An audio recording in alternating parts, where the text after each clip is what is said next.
लोकसभा चुनाव सीटों का ऐलान हो गया, फर्स्ट फेज में इलेक्शन होंगे, तो कौन सा बड़ा चेहरा है कांग्रेस का? क्योंकि इस बार बीजेपी जीत रही है या कांग्रेस? क्योंकि बीजेपी अभी जेजेपी के साथ गठबंधन तोड़ा है, तो कितना फर्क पड़ा है अभी?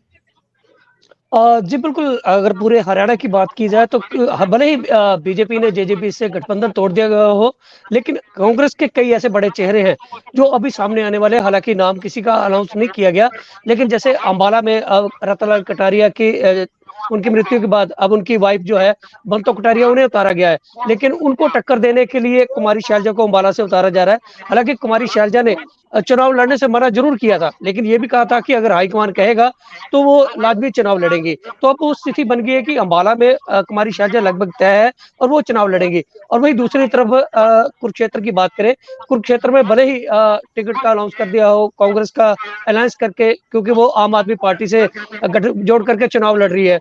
तो ऐसे में वहाँ पर जो स्थिति है वो काफ़ी नाज़ुक है, क्योंकि हाल ही में अब थोड़ी देर पहले इंडियन नेशनल लोकदल के जो अजय चौटाला है, उनको कुरुक्षेत्र से चुनाव लड़ाने की बात कही जा रही है। तो कहीं न कहीं कुरुक्षेत्र जो सीट है वो भी काफ़ी इन दिनों सुर्खियों में है कि आखिर यहाँ पर क्या रहेगा, किस प्रकार के रहेगा, क्योंकि भाजपा जो है वो यहाँ से नवीन जिंदल या फिर उनके किसी रिश्तेदार या फिर धर्मपत्नी को उतार सकती है।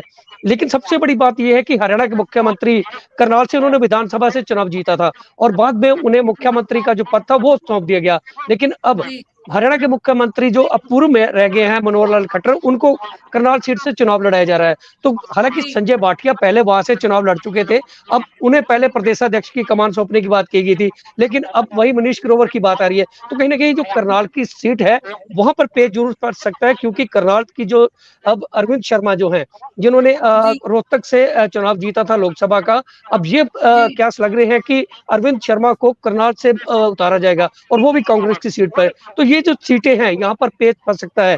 ऐसे में धर्मवीर है जो, वो उन्होंने भले ही भिवानी से चुनाव जीता हो, लेकिन वहां शुरुती चौधरी उनको टक्कर देने के लिए तैयार है।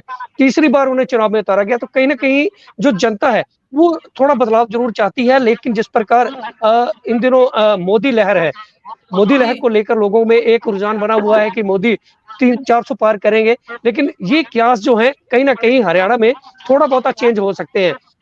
ऐसे जी। ही दीपेंद्र हुड्डा है, वो भी अपनी ताल तिलक ठोक रहे हैं, वो भी जीत का दावा कर तिलक रहे जी, हैं। तो दीपेंद्र ऐसे हुड्डा के बारे में, तिलक जी, दीपेंद्र हुड्डा के बारे